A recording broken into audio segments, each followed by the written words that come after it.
Welcome to the deep dive. Today, we are shining a light on something so many of us deal with, but rarely understand. Passive aggression.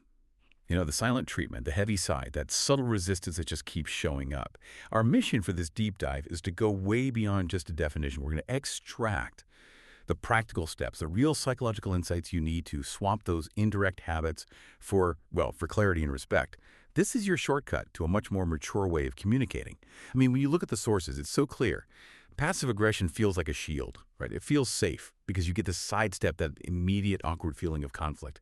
But the reality is, it just creates confusion and this huge emotional distance, that quiet avoidance. It's not peace. It's a kind of emotional warfare. It absolutely is. And passive aggression is at its core a learned habit. It's a hidden form of resistance. And it's rooted in this fear that if you express yourself directly, you're going to get rejected or punished.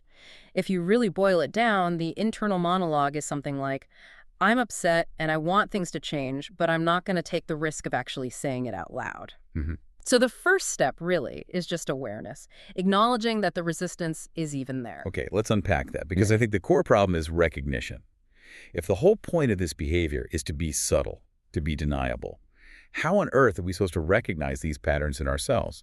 Especially when we genuinely think we're just, keeping the peace. That is the essential hurdle. Most people who engage in it, they truly don't see themselves as hostile. They see themselves as victims of a situation or of other people's unfair demands. So we have to look past the intention and really focus on the impact. The signs, they're varied, but they all share this common thread of covert communication. So first you have the silent treatment or emotional withdrawal. This is just avoiding conversation entirely, hoping the other person kind of gets the hint and fixes the problem. You're weaponizing silence. Right, and then if you call them on it, the classic response is, I'm fine, which just makes it even crazier for the other person. Yeah. Exactly. Then there's sarcasm or, the backhanded compliment. This one's brilliant in a way because it lets the person deliver a criticism with plausible deniability. You might hear something like, wow, you actually finished that on time, impressive. Didn't think you had it in you. The words sound okay, but the tone, the little qualifier at the end, that carries the sting. The other person is left feeling bad, but they can't quite say why. And another huge one is procrastination or deliberate inaction. This is quiet rebellion. It's delaying tasks, maybe doing them poorly, forgetting deadlines over and over. You see this at work a lot. An employee feels a manager's request is unfair, so they resist, but it looks like incompetence or forgetfulness. That's such a key detail resistance dressed up as incompetence. So they're getting their sense of autonomy, but they're paying this huge price for it, professionally or personally. And of course, there are the nonverbals. The eye roll, the big sigh. All of that communicates so much without a single word. So we've identified the what. Let's get into the deep why. Is this just a person who doesn't know how to communicate? Or is there a real psychological engine powering this? Oh, it's absolutely deeper. The sources point to two primary drivers. The first is profound fear. We're talking fear of conflict, fear of rejection, maybe fear of punishment. And it's often rooted in childhood, where you learned early on that expressing anger or even just needs was unsafe. Your nervous system literally learned conflict equals danger. The second driver is a feeling of powerlessness. When your needs are constantly unmet, frustration builds up. And since being direct feels too risky because of that fear, passive aggression becomes the only way to feel like you have some agency. You use that subtle resistance to claw back a little bit of control. The sources also mentioned something called covert contracts. That's where it gets really interesting for me. Can you explain that? Certainly. A covert contract is an unspoken, often unconscious belief about how other people should treat you. For example, if I do this nice thing for you, you should just know that I need you to do X for me in return. I shouldn't have to ask. And when the other person inevitably breaks this unwritten rule, well, the passive-aggressive person feels completely justified in their resentment. They feel like a victim. I get the psychology there, but here's where I want to push back a bit for the listener. If the problem is that we learned to suppress anger and fear when we were kids, how can you expect someone to suddenly identify and assert a need they haven't been conscious of for, decades? It feels like asking someone to speak a language they never learned. That's a fantastic point, and it's not about an instant switch. It's about interception. The practice is just observing the patterns and trying to label the underlying emotions. Is it anger, fear, without judgment? Think of it like a gentle spotlight. The goal isn't to fix the feeling right away. It's just to create a conscious pause. Before the sigh comes out, you just have to ask yourself, what's really driving this impulse to pull away? That moment of interception. That's the bridge from a reaction to a conscious choice. Okay, so let's talk consequences. We know it's bad, but how does this quiet resistance actually erode relationships? Well, it quietly poisons trust. Trust needs honesty and predictability. Passive aggression gives you neither. Take romantic relationships. The sources give this example of Emma and her boyfriend. She asks him to do the grocery list. He agrees, but his tone is flat. He doesn't just forget. He resists by waiting until the stores are closed. It wasn't about the errand. It was an act of noncompliance that screamed, "Your needs are not my priority." And it's that gap between the words, "Yes, I'll do it," and the action that drives the other person nuts. You feel like you can't rely on anything. Precisely. And in friendships, it just creates confusion. You make plans with a friend, and they keep canceling at the last minute with some vague excuse. What they're really communicating is, I didn't want to go, but I was too scared to say no. So you're just left feeling disappointed and unsure about where the friendship even stands. The workplace is where it can get really toxic. Take the example of Daniel. He felt his manager's deadline was unfair. But instead of saying that, he just intentionally delayed his part of the project. He made sure the team missed the deadline. He proved his point, I guess. The deadline was impossible. But the cost was huge. Resentment, mistrust from his manager. It was a total breakdown of psychological safety. Right. So even if it works in the short term, the long-term cost is just massive. It's a shield that ends up preventing any real connection. Okay, that brings us perfectly to the solution. If the problem is being indirect, the answer has to be clarity. Let's talk about the alternative. Assertive communication.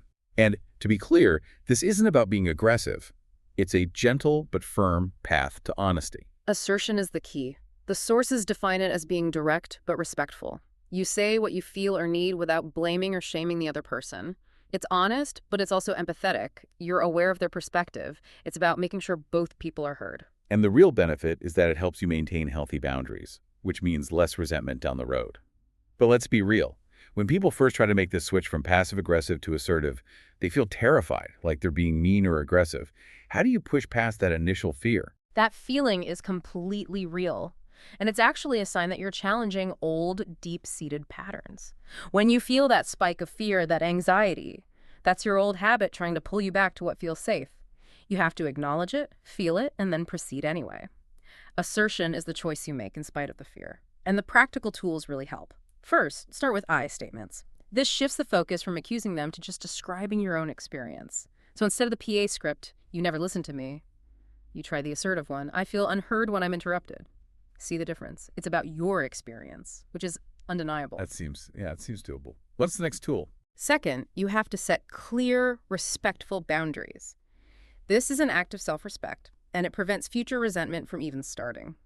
So instead of quietly fuming about an impossible task, you say up front, "I'm happy to help with that, but with my current workload, I'll need at least 24 hours notice to do a good job." And the third tool is to be specific and solution-oriented. Focus on the behavior, not the person, and offer a path forward. So instead of sighing about late meetings, you say, "When meetings start late, I feel anxious about my schedule. Could we all agree on a strict start time so we can manage our day effectively?" That structure is so powerful. It validates the emotion but immediately pushes toward a solution, not just a complaint. So let's use that family example. A sibling keeps interrupting you. The PA response is to shut down. What does the full assertive script sound like? It has to be immediate, firm, but still kind. You pause the conversation and you say, "Hey, I feel frustrated when I'm interrupted. I'd really appreciate it if I could finish my thought." And if they do it again, you just gently redirect. "I need to finish my point first, then I'd love to hear what you have to say." You're modeling the respect you want to receive. Okay, but what about when the damage is already done? After years of this behavior, like with Emma or Daniel, how do you repair a relationship that's already been worn down? Repair takes a lot of maturity. It starts with just acknowledging the pattern, admitting that your indirectness, the silence, the sarcasm caused real strain, and you have to take responsibility without blame. You can't say, "I'm sorry, but you made me angry." That's not a real apology. A sincere apology has to recognize the fear behind it. You could say something like, "I'm so sorry for withdrawing," instead of just telling you what was wrong. "I know now I did that because I was scared of conflict, and I'm sorry for the pain that caused. I really value you, and I'm working on being more direct." Wow, that admission of fear, that's the vulnerability that actually rebuilds the trust. It is, and the ongoing work is about balancing two things: empathy for how your actions impacted them, and self-respect for your own needs. You might say, "I understand you feel overwhelmed when I bring things up late at night. I also need to feel heard. Can we find a time to talk each week that works for both of us? That balance is key to stopping the cycle. But these habits are so ingrained. How do you actually sustain this? How do you keep from slipping back into the old comfortable patterns? Consistency is everything. You have to practice this stuff in small daily interactions, not just in the big fights. And second, you have to internalize that pause before reacting idea. Just ask yourself, am I reacting out of habit or am I responding with clarity? And the sources emphasize that change is never a straight line. You're going to slip up, you'll make a sarcastic comment. When that happens, you have to have self-compassion. Forgive yourself, figure out what triggered the old reflex, and just commit to trying the assertive choice next time. Every little attempt helps. It's all about rewiring the brain, really. Moving away from fear and toward honest engagement. Exactly. I think if there's one core takeaway, it's this. Assertiveness is not about being confrontational or loud. It is the purest expression of authenticity and integrity. When you choose to speak directly, you build trust, you reduce your own frustration, and you deepen your connections. It's a lifelong journey, for sure. It's a powerful thought that clarity is really an act of radical self-respect. So for you, listening right now, take a moment to reflect on these patterns. Don't judge them, just notice them. And then ask yourself this one question. What is one small step I can take today to speak my truth with clarity and kindness, even if it feels a little scary? Because every single act of honest communication matters.